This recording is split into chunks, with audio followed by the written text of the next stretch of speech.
فَأَيَّدْنَا الَّذِينَ آمَنُوا وَلَا عَدُوِّهِمْ فَأَصْطَوَى الْجَاهِلِينَ. صدق اللہ العظیم. محترم پروفیسر غفور احمد صاحب،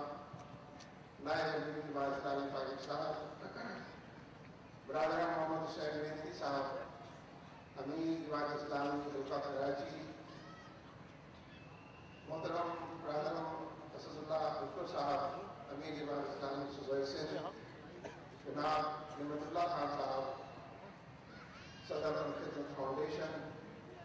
دیگر ذمہ داران جماعت، حاضرین مجلس، میرے بھائیوں، دوستوں، عزیزوں اور ساتھیوں، اور میری معزز اور قابل احترام بہنوں اور بیٹیوں، مجھے خوشی ہے کہ کراچی کی جماعت نے اہل خانہ کے ساتھ کارکنوں کو اور عوام الناس کی تعداد کو اس بڑے اجتماع کے اندر شریک کیا ہے، دعوت دی ہے، اور چاروں طرف پھیلے ہوئے مسلمانوں میں اس وقت بے چینی پائی جاتی ہے. پوری امت اس اضطراب کا شکار ہے، اور جس طرح جگہ جگہ بیداری کی تحریکیں اٹھ رہی ہیں، منوا رہی ہیں، اور امت کی طرف آگے بڑھا رہی ہیں، ان سب لوگوں کو یکجا اور اکٹھا کرنا، اس جھنڈے کے مطابق بات کرنا، یہ وقت کا تقاضا ہے، فرشتے کی دعا ہے، یہ حالات کا جبر بھی ہے. حقیقت یہ ہے کہ امت مسلمہ جس زمخاری سے دوچار ہے، اس کا علاج بھی وہی ہے کہ جو پہلے دن سے اس کو تجویز کیا گیا ہے کہ قرآن و سنت کی طرف لوٹا جائے. نبی اکرم صلی اللہ علیہ وسلم اور صحابہ کرام نے جس طرح امت کی بیداری کے لیے اور امت کو پوری دنیا کے اندر متعارف کرانے کے لیے کوششیں اور سعی و جہد کی، اسی سعی و جہد کا پیکر بنایا. جب جب امت کے اوپر زوال کی انعطاف کی کیفیت طاری ہوئی ہے، تب تب امت کے بزرگوں نے، اہل علم نے، اہل قلم نے، قال اللہ قال رسول کہنے والوں نے، منبر و محراب والوں نے، گنبد و مینار سے یہی صدا بلند کی ہے کہ اللہ کی طرف لوٹا جائے، پلٹا جائے، رجوع اللہ کی تحریکوں کو منظم کیے جائے، بندوں کو بدنامی سے نکال کر بندوں کے رب کی طرف ہٹایا جائے، اپنے معاملات کو درست کیا جائے، اپنی زندگی کو قرآن و سنت کے سانچے کے اندر ڈھالا جائے، اور وہیں سے میں کوئی معاشرہ جن کہ آپ کچھ کہنا چاہ رہے ہیں اور ہم قریب ابھی کچھ آپ فرمائیں، لیکن فرماتی ہے کہ نبی اکرم صلی اللہ علیہ وسلم نے فرمایا اور خاموشی کے ساتھ اپنی مسجد کی طرف چل پڑے. فرماتی ہیں کہ وہ مسجد کی دیوار سے کان لگا کر کھڑی ہو گئی کہ سنو کہ نبی اکرم صلی اللہ علیہ وسلم کیا فرماتے ہیں. آپ اپنے منبر پر تشریف فرما ہوئے اور آپ نے فرمایا کہ لوگوں، اللہ تبارک و تعالیٰ فرماتا ہے اگر تم منکر کے خلاف نہیں اٹھو گے، اگر تم برائی کا استحصال نہیں کرو گے، اگر معصیتوں کی دنیا بسی رہے گی اور تم خاموش رہو گے، تو پھر تم مجھ سے دعائیں مانگو گے، میں تمہاری دعائیں تمہاری طرف لوٹا دوں گا. تم ہاتھ پھیلا کر مجھ سے گزارش کرو گے، میں تمہارے خالی ہاتھ لوٹا دوں گا. تم بار بار میری طرف لوٹو گے اور پلٹو گے، لیکن میں تمہیں نامراد مایوس کروں گا جب تک کہ تم منکر کے خلاف نہ اٹھو اور جبر کے نظام کے خلاف نہ اٹھو. فَمَن يَكْفُرْ بِالطَّاغُوتِ وَيُؤْمِنْ بِاللَّهِ فَقَدِ اسْتَمْسَكَ بِالْعُرْوَةِ الْوُثْقَىٰ. جب تک تم اس کی مثال نہ بنے. حضرت عائشہ صدیقہ رضی اللہ تعالیٰ عنہ فرماتی ہے کہ بس نبی اکرم صلی اللہ علیہ وسلم نے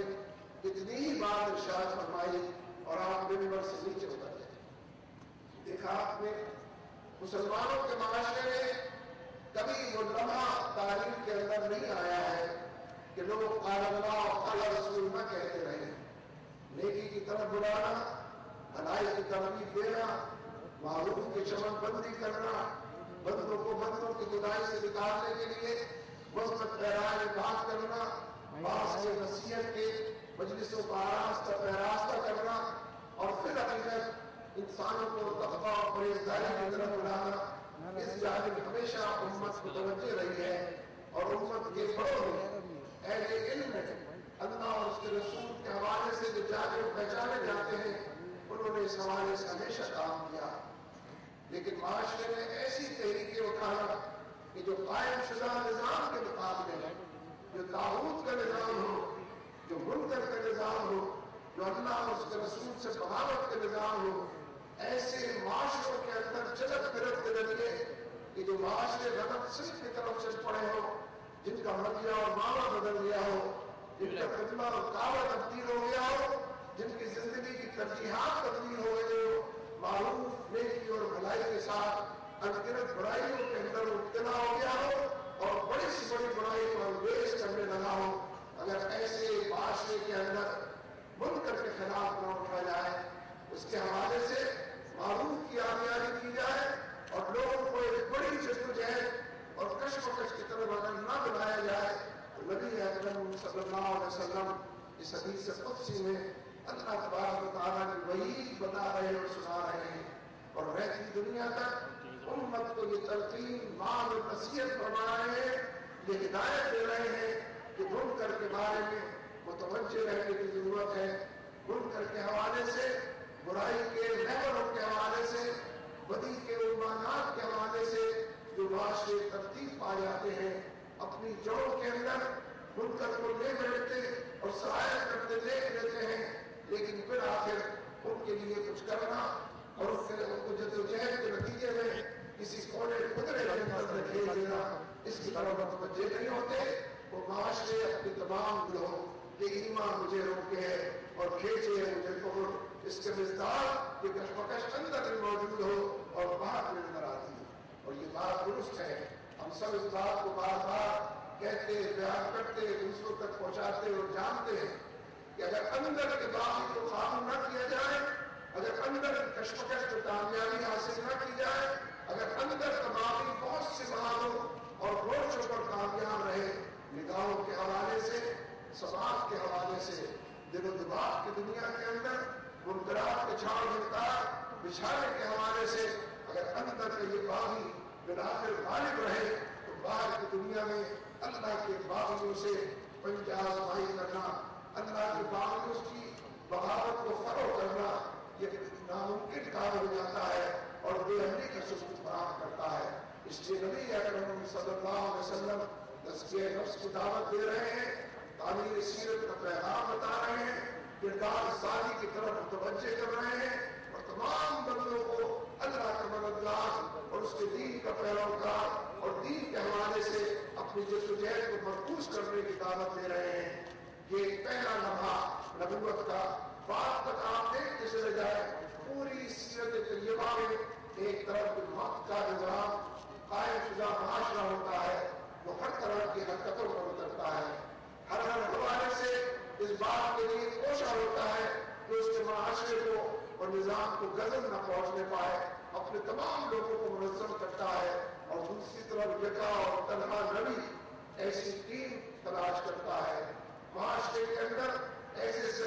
सलीमुत्तबा और सलीमुल-फितरत इंसानों के दिलों को दस्तक देता है कि जो इस दावत को कबूल करने